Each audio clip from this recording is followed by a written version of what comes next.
نو زه ستاسو په زړونو استقبال کې راغواړم ارمان سراج چې راشي او بلا شعرونه تاسو ته بلا وامه وکړي. وای د ښار د جنو په کوډونو باندې لیو مخونه زما د ښکلي یار ساده جمال ته چرته رسي.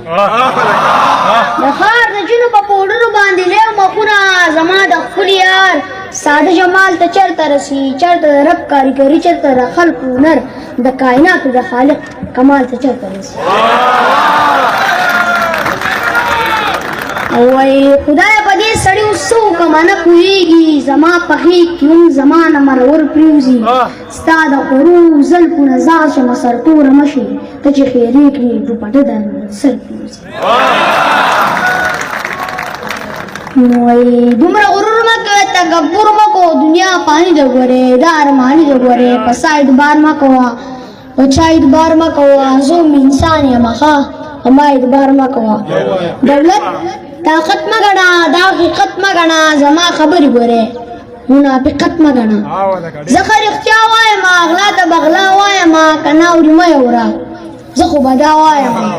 شړل بړل سړی یم، زړیر بدل سړی یم، ښه سپینې سپینې وایم، ښه سم پاگل سړی یم. ای زوروري چپ شم، د مرګ د ویرې چپ شم، خلک ویل وکړمه نه یم سندرې چپ شم. زړه مې نری نری خوږېږي او ورېږي باران، بس یو سړی راته یادېږي او ورېږي باران. عجیبه دا ده چې د واورو په دې یخ موسم کې په یو مزدور پلي بهېږي او ورېږي باران. یو مسافر کډ روان غفتو ګلي ته ځي، یو مسافر ورته ترسېږي او ورېږي باران. سترګې سرېږي بنګې سکلي ګډې وډې وایي، منیر په لاره ځي زنګېږي. سترګې سرېږي بنګې سکلي ګډې وډې وایي، منیر په لاره ځي زنګېږي او ورېږي باران. د پیالو کلنګ، د رباب ټنګ او د یارانو محفل نن به موسم لګېږي. د پیالو کلنګ، د رباب ټنګ او د یارانو محفل نن به موسم لګېږي او ورېږي باران. څه شعرونه راته نور ویم وایي چې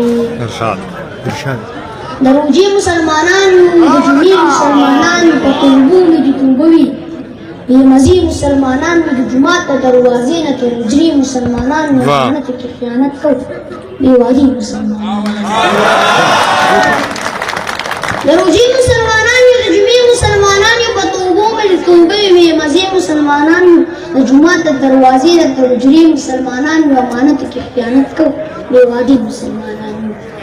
اذانونه مو یو نه دي، اخترونه مو یو نه دي، که په یو صف کې ودرېږو خو نیتونه مو یو نه دي. په والله لیونی کېږم، په رښتیا لیونی کېږم، جوړې بیا مې مازغه دنګه جوړې بیا لیونی کېږم.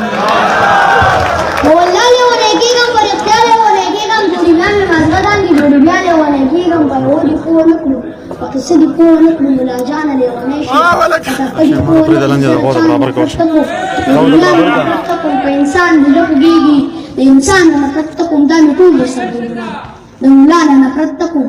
خو بس تا قصه رالی وکئ، عقیده رالی وکئ، په قرآن لاسونه کښېږدئ، کلمه رالی وکئ.